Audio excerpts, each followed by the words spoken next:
So, we are going to try a different thing today. I am not sure how this is going to work. I tried testing this out, playing a video and reacting to it, but because I don't show my face, I thought, how can I show that I'm actually reacting to it when I'm not, speaking? So I noticed that I can type as they're speaking, but it is better if I use headphones. But the problem with me and headphones is that I only have one pair and they're kind of falling apart. The cushion part that you put over your ears, it's kind of falling apart. So anyway, we're going to react to Jed Herne. I think that's how he says his name. Reason being is because he has all these titles on his videos that I feel are problematic, like 10 worst ways to start your fantasy novel or 10 best ways to start your fantasy novel. I mean, thumbnails that say don't do this. I mean, it gets the clicks and the views and stuff, but the first video I watched from him was about hooks, I think. So we're going to look at this one. And now I have to remember to stop the video, take a moment, and then start speaking, because otherwise if I talk while he's talking, you won't be able to hear what I'm saying. If I put headphones on and I talk while he's talking, you can hear him and me at the same time. But, yeah. Anyway, so let's look at what he says about 10 worst ways to start your fantasy novel. I read an article that I was going to react to, but I thought, maybe not. Of the 10 worst ways to start your novel. I don't know if it was particularly for fantasy novel, but anyway, since I'm a fantasy writer, I'm gonna look at this one. So I asked 367 fantasy readers, what is the worst way to start a fantasy novel? I'm about to share the 10 most common responses, along with giving my thoughts on how you can avoid making these mistakes in your own. Okay, so this isn't something that he came up with off the top of his head. This is something that he actually asked people. So he asked over 300. Let me move the mic a little bit. You can see I have a memo open. I wanted to show that I am actually in real time reacting to this. He asked over 360 people. The worst ways to start fantasy novel. We are going to try to keep these all on one line. Let me see if I can let's see, a little bit there. So there. Writing based on my own experience as a fantasy author, so that you can use this data to write better openings. You can use this data. Use the data. Where is he from? I say data. Where is he from? I don't know. This is only like the second or third video I've watched of him. I can't remember where he said that he was from. Data. Anyway, so I want to make something clear, because this is something I've seen other articles that say these are the worst tropes and worst. Whenever you see something that is worst, maybe it's actually terrible, or maybe it's just that the way it was done once was just it just wasn't written well. Maybe it just wasn't written well. So it's not necessarily that they are the worst. You know what I mean? So let's go here. Number 10, meeting too many characters at once. To quote from Okay, so yes, I agree. I don't think this is like the worst way to start a fantasy novel. You see, published books that are published, that have gone through publishers. I've seen ones that start with too many characters and I get overwhelmed. And it's like, well, what the heck is going on? But they've been published, so obviously something is okay.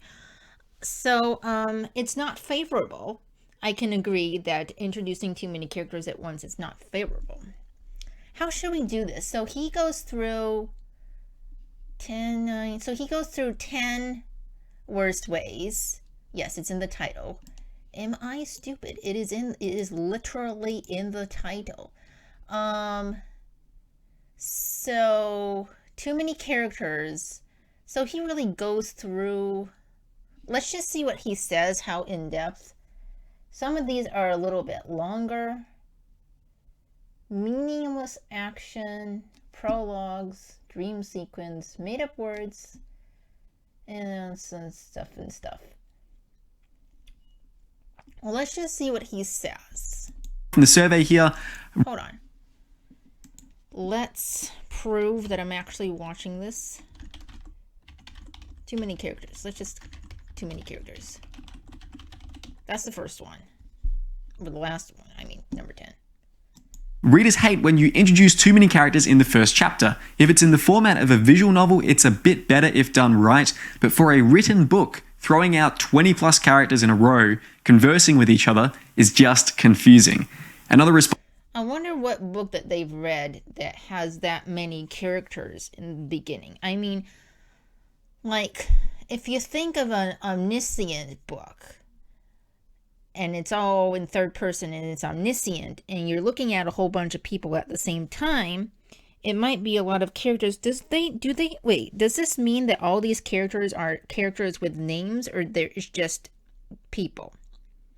If it's just like crowds of people talking and it's like, they're not named or anything, then that's not really too many characters, is it? Response here. I hate when there's too many characters introduced at once or constantly switching point of view characters. I like having. Okay, constantly switching point of view. I haven't come across this issue with any of the books that I've read. This thing is, a lot of, I haven't, too many characters. I haven't come across, well, okay, let me say one thing. I am on a long journey to finish reading Anna Karenina, and or Anna Karenina. I don't know how you were actually supposed to say it. And it has a lot of characters, and a problem with, maybe it's Russian culture or something, but everybody has a nickname, and they have a lot of them. And they are constantly mentioned by their name, their nickname, their title, their pet name, and it switches from one to the other. So you have to remember who is who. It's not that it's a lot of characters. It's just that it's a lot of different names in the beginning. I remember reading the first chapter. It was like, wait, who is this? Wait, what is going on? Wait, what are we doing? Wait, huh? Who is who? Who is married to what? And what scandal is going on? I was so confused. But it wasn't characters. Have you ever come across a book that has so many characters in the beginning? Like, the only time I've come across books that have too many characters is like a novice written, like on Wattpad or something like that. And maybe it's not 20 plus characters, so I've never seen that before. What book is that? I wonder what book is that, like 20 plus characters. Confusing. Yes, but what book? So what book is that? I don't know. Constantly switching POV. I read it as POV. Time to get to know a character before the point of view changes. And then the last one here, too many names. So I totally agree with this here. You want to give readers a smooth entry point into your story, and throwing a bunch of names at them can make it very difficult and create a lot of friction for them as they're getting into your fantasy.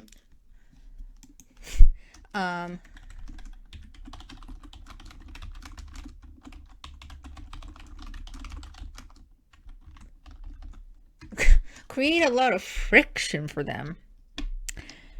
I would just say, this is just my opinion, I would just say it makes it so super confusing and they're very confused, and then they might even put down the book. Friction. If I read a book that has too many names, I'm someone that when I start a book, I am going to finish it to the end. So I don't like DNF a book just because like it has a lot of names or something. But anyway. Novel. Even with something like Harry Potter, which has 772 named characters over the course of the series, the first chapter only names 14 characters. Now, even 14, that number... You know, I've never read Harry Potter. I watched the movies, but I never really could get into the reading it. I don't know. About the time that it was like very popular, I just wasn't really interested in it. But I watched the movies. I saw all the movies when they came out. Can sound kind of big when you're thinking about it, but it works and flows really nicely because the characters are introduced gradually over the course of the chapter, and there's also very clear relationships mapped out between all the different characters. So it's okay if there's a lot.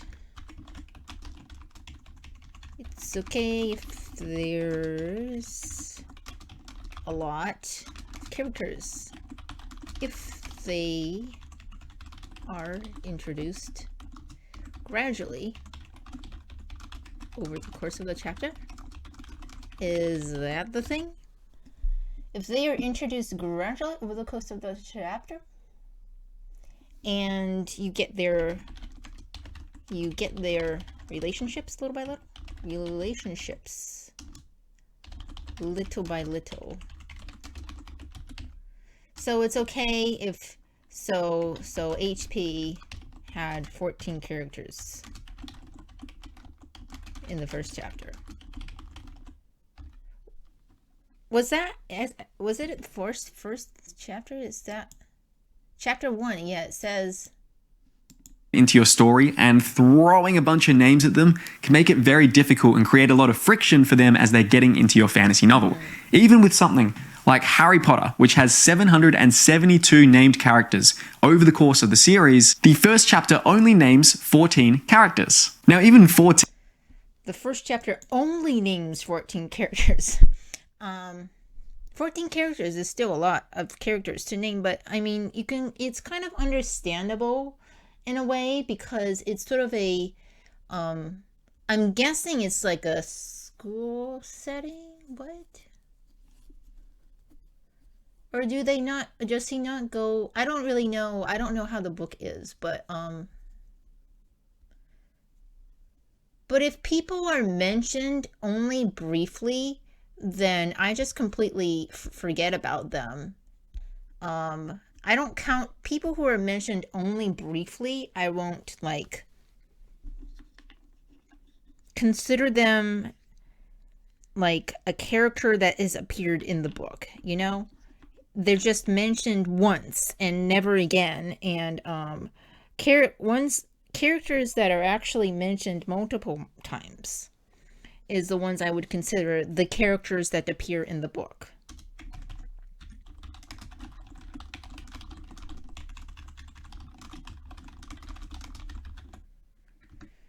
So, the characters that appear in the book, these are the ones that should be on the list. Am I making sense?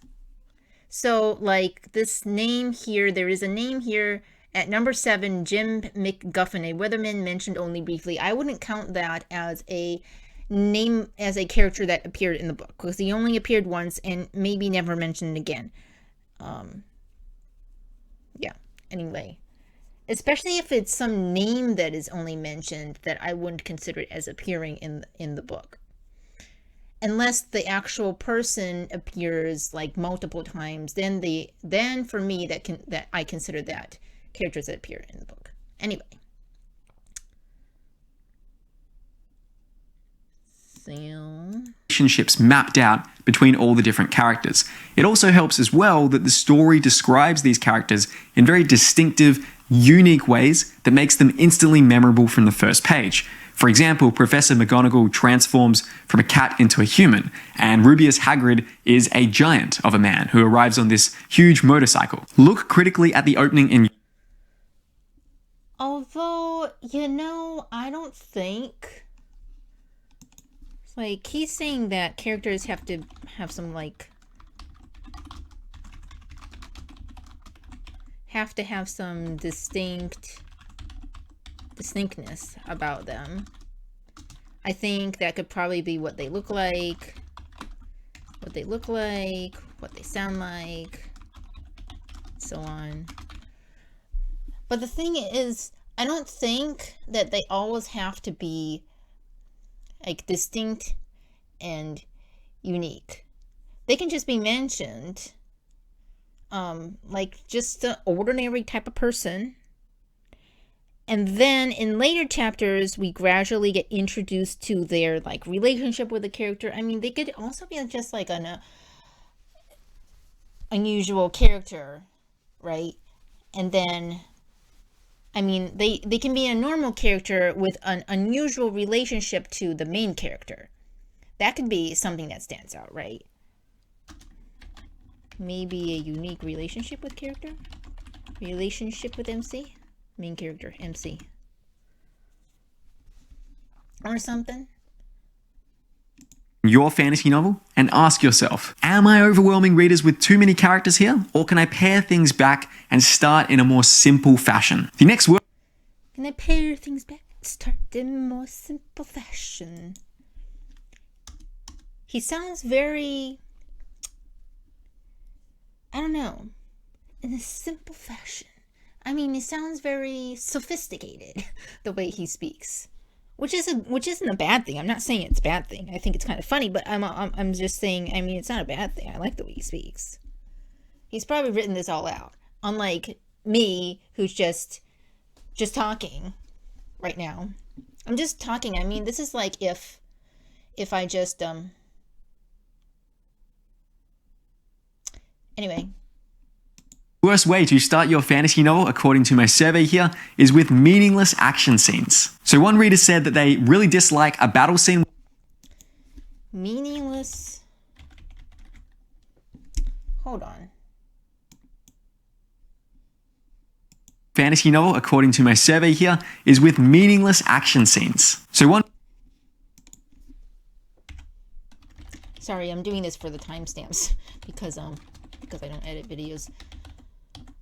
Meaningless action scenes. One reader said that they really dislike a battle scene with throwaway characters I don't know and have no reason to be interested in. Usually this is done as a sort of without providing a reason why we'd care. I totally agree that bad action scenes are a massive turn-off for myself and for many other readers out there because it's boring to just read about the bare mechanics of armies clashing or people fighting when you have no real emotional investment in it. But there are... Yeah, that's true. If you just dive into the action, you don't care about the characters yet. I think.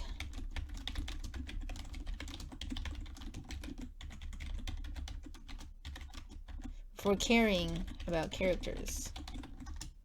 That's so good. That's not so good. Dive into action before making readers care about characters. That's not so good. I hope you're enjoying my note taking. Actually is a way to start with action that immediately hooks readers, defines your characters, and kicks off the events of your plot. And I know this because it's a technique that I worked really hard to do in some of my own novels, such as The Thunder Heist. Okay, he says he did a great job.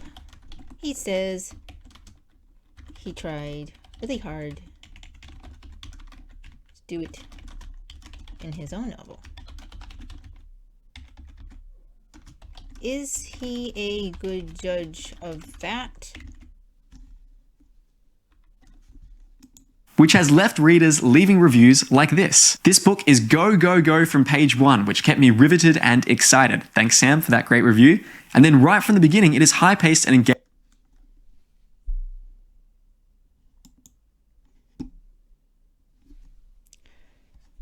I thought authors weren't supposed to read their own. I mean, if you get a good review, I guess, yes, but I thought reviews are for readers.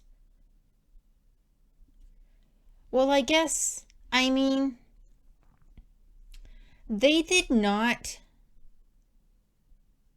particularly, these reviews aren't particularly talking about the actual beginning, because when people say beginning, they might mean the first 10 chapters of the book. I don't know how many chapters his book has.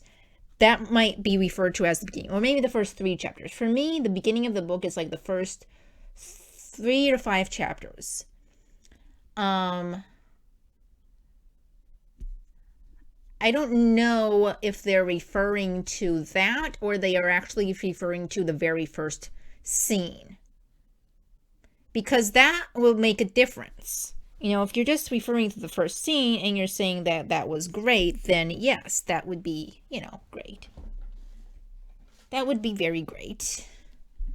But if it's like the first 5 chapters are defining whether the beginning was good or not, then that would make judgment different, wouldn't it?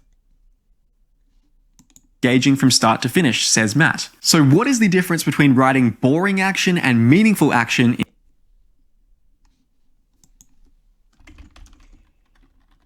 He shows his good reviews. He shows 2 of his good reviews. Yes, I'm going to be picky. But is saying the beginning is good. Beginning was good means first page, first scene, first paragraph,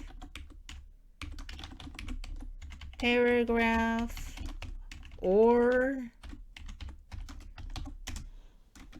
first 5 chapters or something.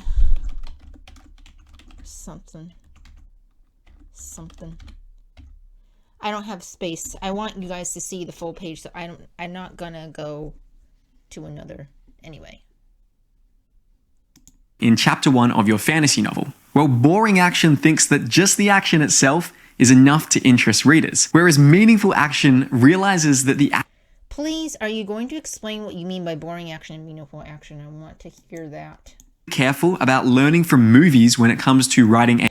Okay, so a lot of I have a major problem confusion thing with so many author tubers who give writing advice taking movies and explaining. It's so different when you have the visual. It's just so different when you have a visual and it's, seemingly like if the action that is happening on screen is written and you're reading it and it's boring, but then you watch the movie and it's exciting because you see the visual, you're getting all the visual stuff and the actual action, the visual stuff. Maybe you're watching a guy having to go through a motorcycle chase and you don't know who this guy is yet in the movie, but you're invested because it's action in a visual sense. But if it's a book, it's boring because you don't know who he is and you need something extra because of the words. I don't get why so many, I think it works in some cases, but it doesn't work in other cases. To use movies as examples for fiction writing, like, I think it works sometimes, but not here. Not here. Nope. Okay, he's going to bring out his book. Of my pirate fantasy novel, The Thunder Heist, we start with Kef being on this prison ship and she is about to be executed. As she's brought up to be executed, the judge reads off this huge list of various nautical crimes she has committed over the past few years. And Kef goes,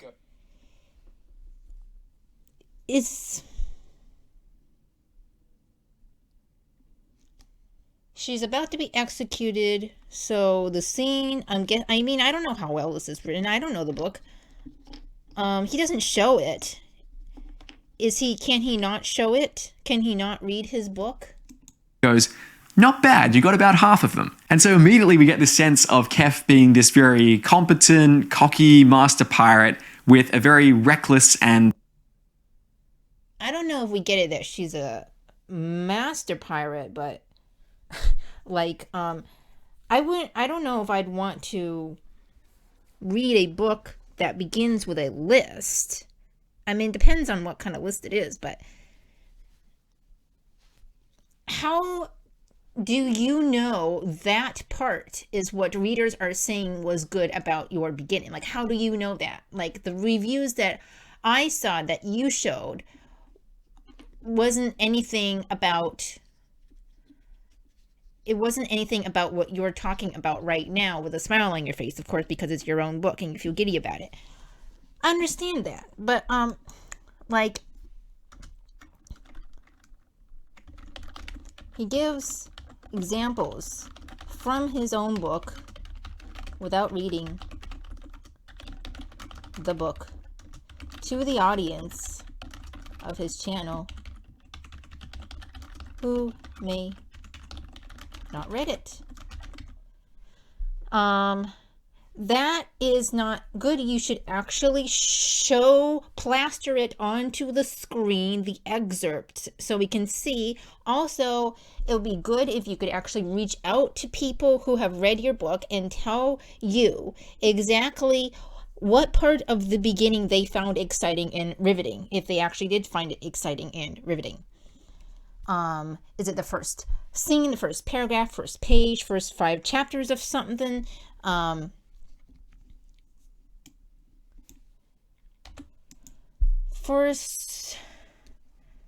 So like, you need to give us more than that, okay? This is not helping your case here. You're saying that your book started out well, but is that where you think people are saying it started well? I mean, beginning can mean different things to different people, you know. So I think you should have like plastered your excerpt, at very least plastered the excerpt on the screen and showed it. I'm doing hand gestures, but you can't see me, but really that is what I'm trying to tell you. Okay. Sort of roguish streak about her. Question number 2, how does this action... Why are we getting to these questions? I must have skipped it. Anyway, you have to ask, how does this action show personality flaws and character traits? How does this build connection to my characters? Yeah, I mean, these are good questions to ask. And when I edit my novels, I'm actually editing a book, one of my books right now. I do ask, you know, am I like, how does this action, how can I show the personality or the personality or the characteristics of my character through these actions, and trying to show them through the actions or through the interactions with other characters. So he does ask the questions. How does the action, personality flaws, character traits build connection to characters? Build connection to my characters. So again, in the Thunder Heist, Kef is immediately positioned as an underdog. She's about to be executed. And so there is a natural sort of sympathy that the reader has. Just side note, what the heck of a name is Kef? Is it short for something? I'm just curious. For her in that situation. And then the third question is, how can this action kick off the plot? You don't always need this. Sometimes, like in Indiana Jones and the Raiders of the Lost Ark, one of my favorites. We're talking about a movie again. It's different. It's so different when you have the visual. It's much more it's much more engaging. Even boring movies, they don't get boring because they're boring in the beginning. They get boring as it progresses through the first act. And then you're bored, and then you're like, maybe I don't want to watch this movie anymore. It doesn't start off boring, because it's visual. And your eyeballs are engaged, and your ears are engaged. And it's different with fiction writing, because the only thing that is engaged is your eyes. Unless you're listening to an audiobook, then your ears and your eyes are engaged, but still it's different because you don't have that visual effect. That makes me wonder how what it's like, people who are blind, who like to read or listen to audiobooks, like, do they imagine anything? How do they engage in enjoying a book of fiction? I'm very curious to know what that is like, because I keep saying this visual stuff, all this visual stuff, and what about people who aren't visual? There are people who have what's it called? Aphantasia or something like that. Like they can't picture something in their mind's eye. Aphantasia is something like that. I can't remember the exact name. What was it? What is it like for them? What's it like for the blind community who want to enjoy a work of fiction?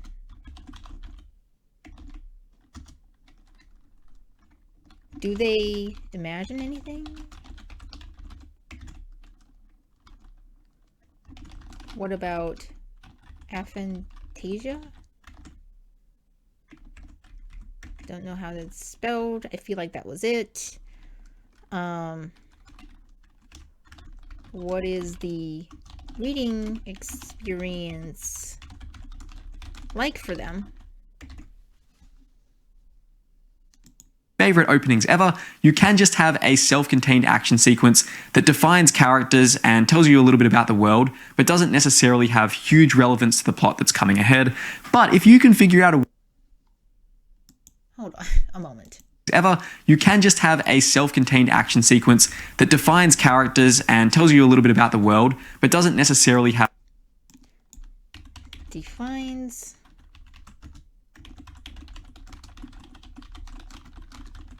tells you a little bit about the world.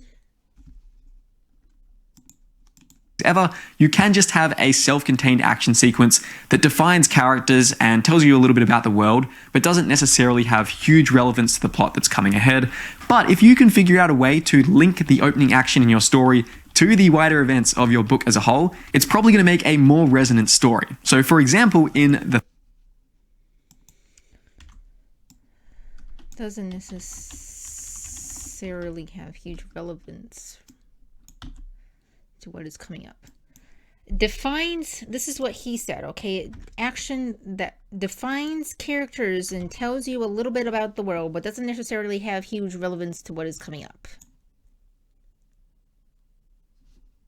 Is he going to give an example? Yes. The Thunder Heist, we learned that Kef allowed herself to be captured and taken on board this prison ship for execution so that she... Do we?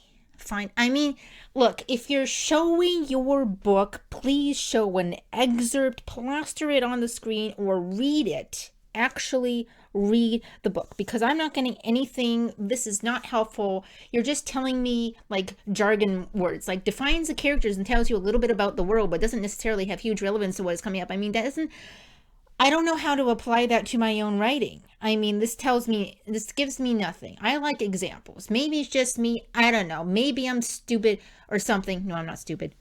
Maybe it's stupid to want examples, but please give examples. Like, give all the examples. Give examples, and then until people say no more examples. Just give all the examples. What is it with these people who don't give examples? It's the same with the writing advice articles. Sorry for getting heated about that. I just really hate when people just say they give advice without examples. what, how, how do you expect me to move on from that? Like, you give me advice, but no examples. I mean, like,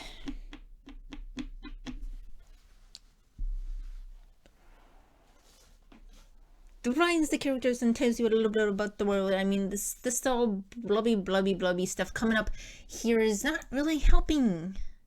It's not helping. Please help. You could free another prisoner, and that ties into the wider events of the story as we. Well, that's what you know because you're the author. We don't know that. Like, if we're just listening to you, we have to take you for your word. Do we trust your word? Are we supposed to just trust your word and use your book as a model? But you're not giving us examples from your book. So I don't know how that helps. Jed Herne. We can do better. We can do better. Come on, as authors, if we want to teach other people how to write, and if we think that we can give advice, we can do so much better. Just give examples, please. Give examples. That's all I'm asking for. So I'll go over one more and then we're gonna stop. I'll break this up into like parts, okay? Because I feel like this is gonna be long since I'm typing things up and responding. And then anyway, kind of flow out from there. So the next worst way to start your fantasy novel, according to my survey, is with prologues, especially historical ones. Okay, so I have a personal thing with prologues. I don't like, that's not number. It's number. Parenthesis, number 8. Prologues.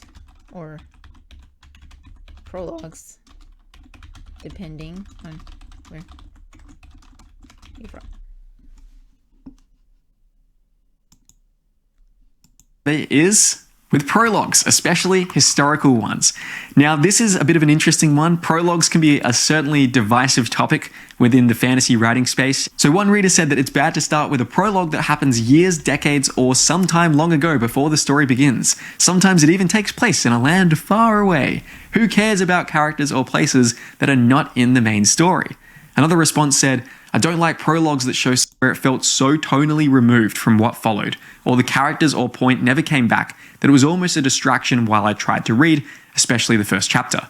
And then another respondent said, I hate obscure prologues from don't get me invested in someone who won't matter for the rest of the novel. So I actually wrote a blog post way back in 2016 titled Why Prologues Are Pointless, where he wrote a blog. Why prologues are pointless. That's a very clickbaity title. Not saying it's bad.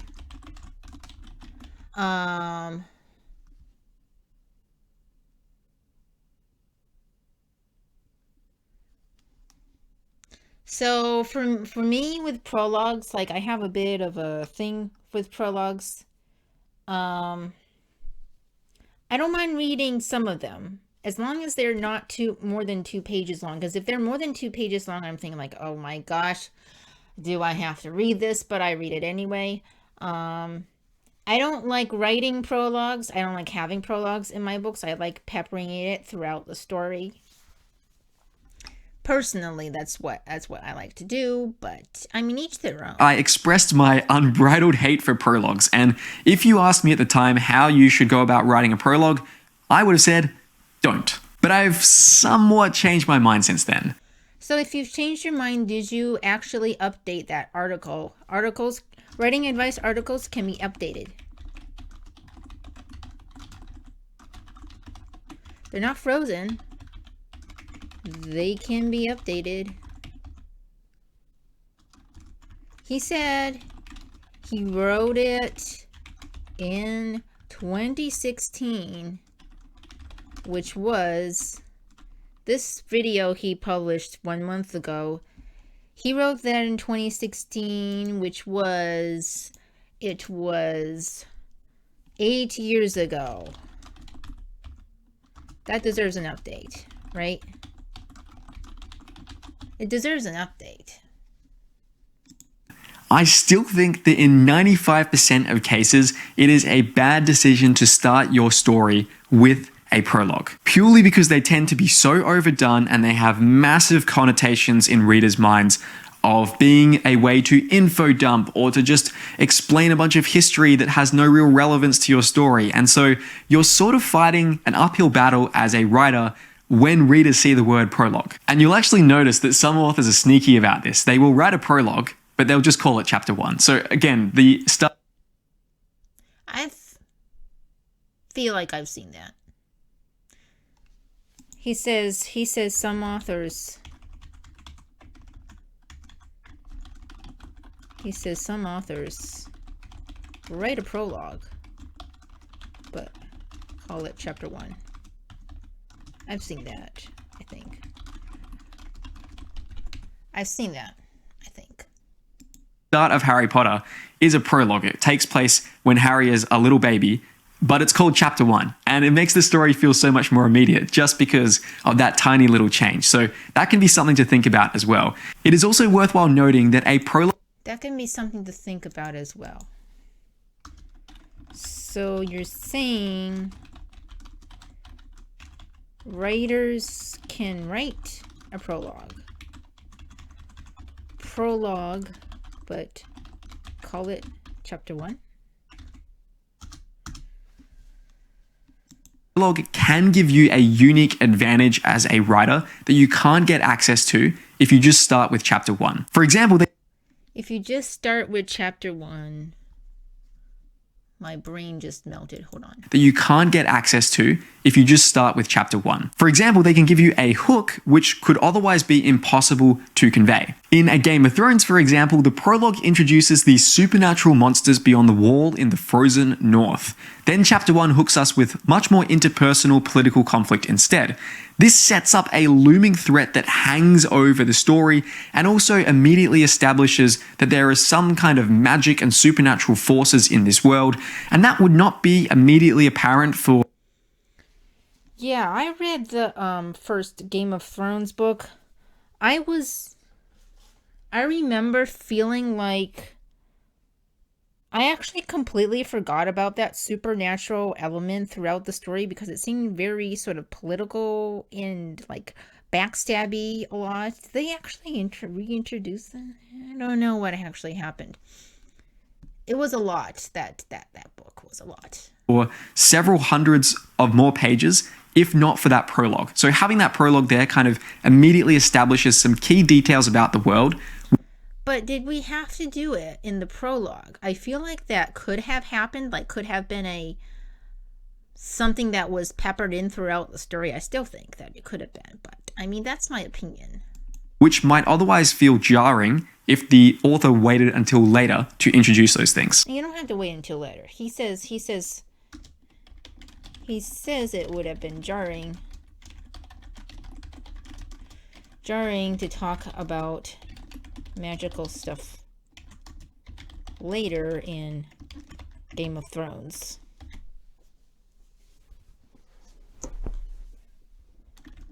But why later? I say, can't it be peppered in? But, well, it's published. Many like it, so too late for that. I mean, I think it's fine to do that in a prologue, have it in the beginning. That's fine. I'm not saying that it's not fine. I'm just saying that if you do it in your story, like maybe you think, does this have to be separated?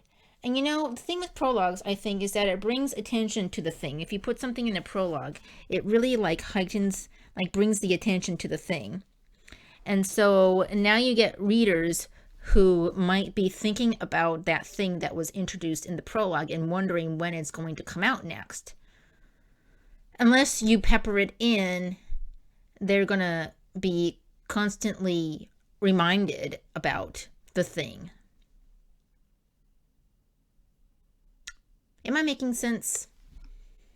And so if you put it in the beginning and then later on introduce it again, I mean, I had completely forgotten about that bit in the beginning, and then I was like, oh, yeah, I guess there was, so it was magic? So there is magic in this? I'm confused. I didn't know that there were dragons, but I mean, just because there's dragons doesn't mean there's magic, right? So I just completely, I was invested in the like characters and the backstabbing and everything. I completely forgot about the magical elements and stuff.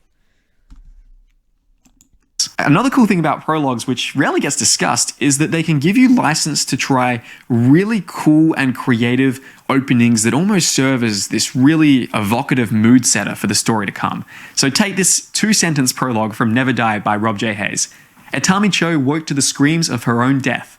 She remembered it all. That's it. That is the full extent of...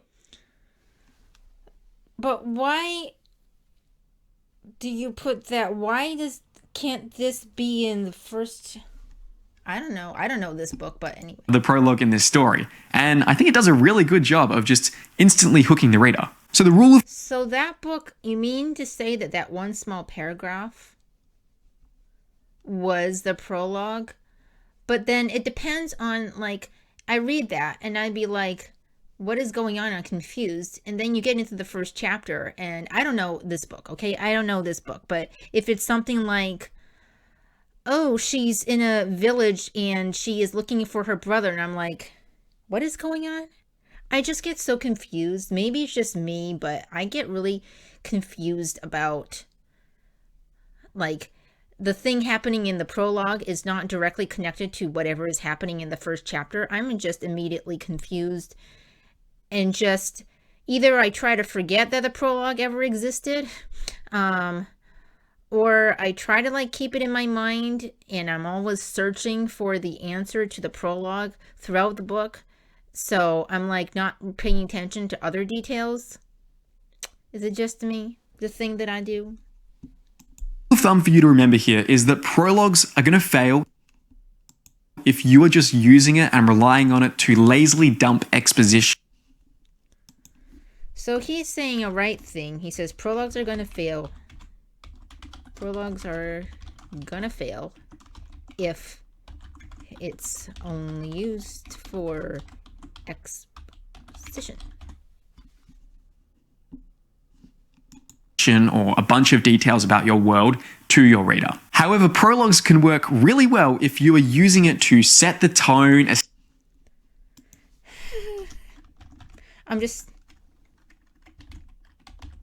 Hold on a moment. Prologues. Instantly hooking the reader. However, prologues can work really well if... Prologues can work really well. Really well. You are using it to set the... If you're using it to set the tone. Establish some key conflicts. Establish key conflicts. And foreshadow where the plot of your novel might be headed. Establish key conflicts and foreshadow where the plot may be headed.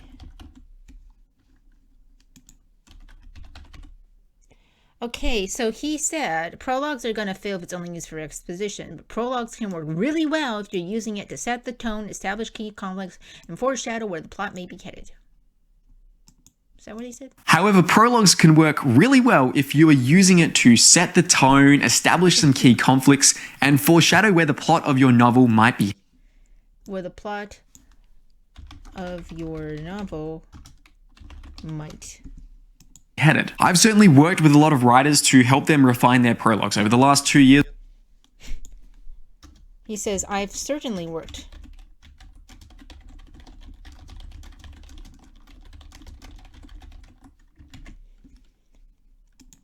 I don't know what that means to work with a lot of writers. I don't know what is a lot. 10? 60? I don't know. Years or so, I've personally coached over 80 writers through my fantasy 80. He has coached 80 writers so far. So that is, yes, accomplishment, but Outlining Bootcamp, my one-on-one story coaching program, and my live workshops, and quite a few of these authors actually have decided to start their stories with a... Why is he credible, trustworthy? Why do we listen to him? Like, what he is saying expert? Is he expert because he has published, or because he has coached for some years for some people?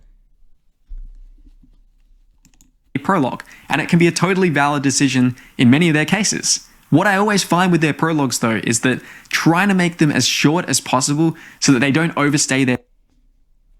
So he always tries to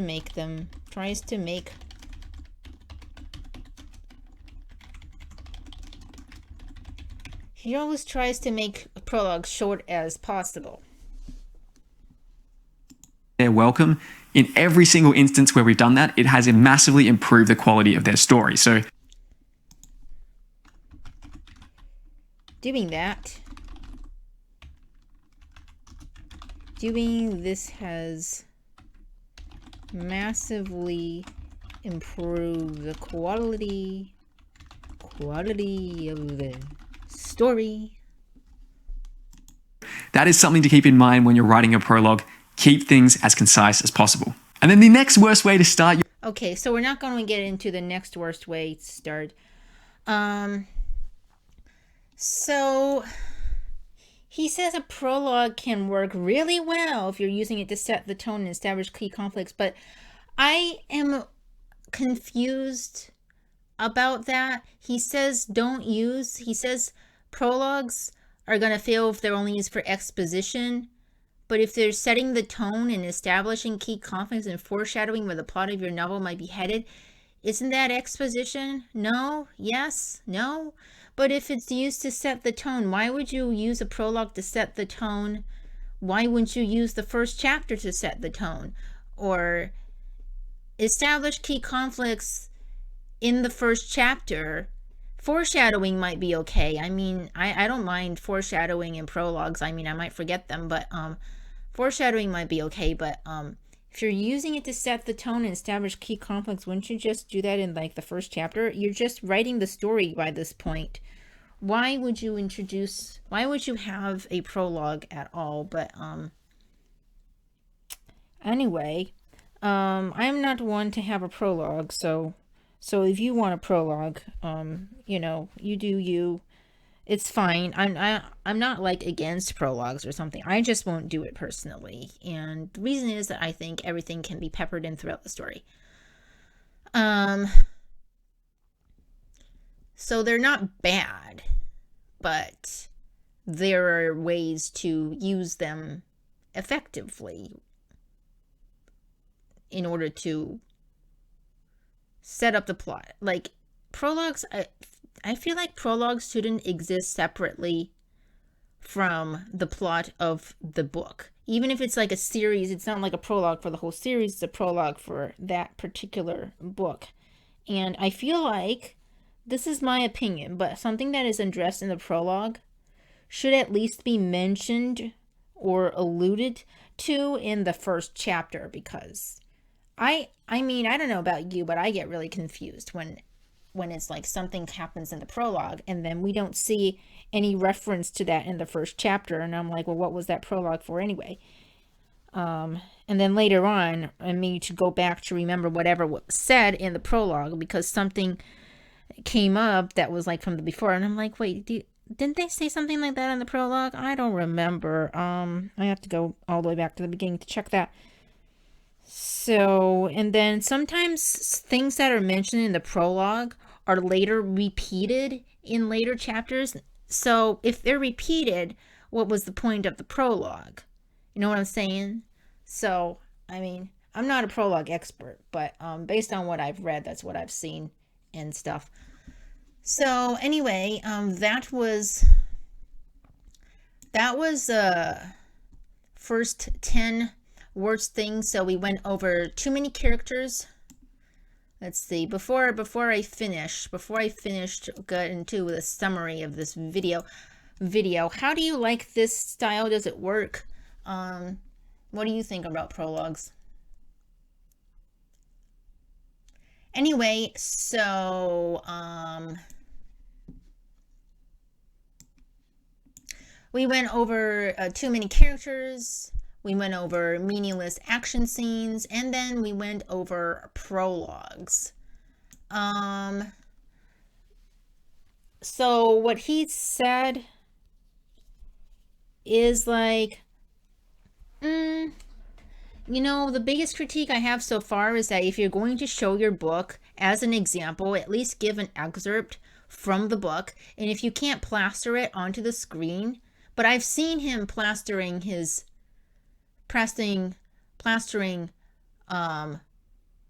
excerpts of his book on the screen, so I'm pretty sure he can do it. And how do we know that we can trust you and your work? I mean, not to say that you don't give good advice. You might give like good concrete advice that's not in this video, but just do better. I mean,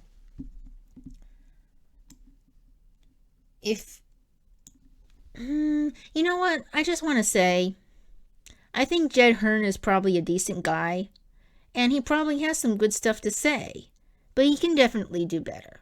I mean, you said you wrote an article about prologues, that you hate prologues, back in 2016. That was 8 years ago. I think it deserves an update. Even take it down if it's not. I mean, I had some writing advice articles that had done pretty well on my blog, but I took those down because they're misinformation. They're wrong, and I know that I can do better. Make that sacrifice. It's fine. I wasn't earning anything from those articles anyway. But that's not the point. The point is that if you feel like that you are an expert enough at something to give advice, then you would try your best and hardest to actually help people in a helpful way, and not just, giving fluff stuff like defines characters and tells you a little bit about the world, but doesn't necessarily have huge relevance to what is coming up. I mean, like, obviously you are thinking of some type of book or writing or something. You're thinking of something, and so you're saying that, but you need to actually give the example of what made you think that. Actual examples from actual books that are not your own. I mean, I would have liked to see something from books that you have read and liked, not just Harry. I mean, Harry Potter was, yes, that was a good example, but something from that wasn't your book. What kind of opening do you like, and stuff like that. I don't know, maybe he gives more. Also, please, author tubers, writer tubers, Stop giving examples from movies. It doesn't help because there is a added visual element that is really different from reading a fictional story, okay? So anyway, he asked surveyed because he keeps saying surveyed. So let's keep that up here. So I am going to, should I like save this and like have it up for people to download or something? So maybe I'll put up like here 10 worst ways to start your fantasy novel. Jed Herne, 1 month ago. That's about what, September video. And we'll do this, copy and paste that here, and then we'll do reacted on October 17. That is the date. I don't know when you guys will be seeing this.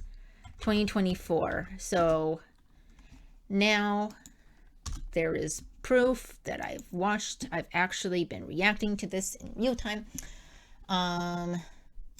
So let me know, what do you think about this format? Do you like it? Do you enjoy it? Give me your thoughts. Comment down below. And this is React 2024. This is part 1. That is a Q, part 1. And so we will do part 2 also in the same fashion, as Jed Herne has used the word simple fashion. Let's see what you guys think. Let us see what will happen next. We have dream sequence, made up words, characters waking up, confusing setups, irrelevant characters and scenes, slow pacing, and info dumping coming up. So I don't know how many I will get to in the next video. Maybe I'll do 3 and then I'll do like 4 or something like that. Anyway, that's it. I hope you enjoyed this video. I hope you have a lovely day. And your secret word for this video is zebra, for no particular reason. Zebra. So comment that if you don't know what to comment. Commenting helps more people see the video. So it's an algorithm thing. So the more you comment, the more people see the video, apparently. That's the secret.